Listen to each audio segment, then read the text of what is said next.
Ambani Reliance foundation દ્વારા લાલબાગચા રાજાને સુવર્ણ મુગટ અર્પણ કરાયો। અનંત અંબાણી છેલ્લા 15 વર્ષથી લાલબાગચા રાજા સાથે સંકળાયેલા છે અને તમામ કાર્યક્રમોમાં હાજરી આપે છે।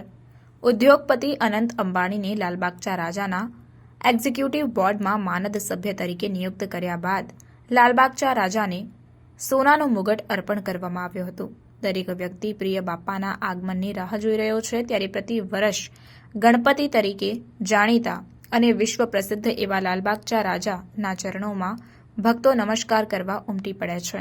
એટલું જ નહીં, લાલબાગચા રાજાના દરબારમાં મોટી મોટી હસ્તીઓ પણ હાજરી આપે છે। આ રીતે આ વર્ષના ગણેશોત્સવ પહેલા આપણને લાલબાગચા રાજાની પ્રથમ ઝલક જોવા મળી, જો કે બધાની નજર લાલબાગના રાજાના તાજ પર હતી। આ ગણેશ ભક્તો માટે વધુ એક મહત્વપૂર્ણ અપડેટ આવ્યું છે। આ વર્ષે લાલબાગના રાજાને સોનાનું તાજ પહેરાવવામાં આવ્યું છે। આ સુવર્ણ મુગટ કોઈ ત્રીજા પક્ષે નહીં પરંતુ અનંત અંબાણી રિલાયન્સ ફાઉન્ડેશન દ્વારા આપવામાં આવ્યો છે।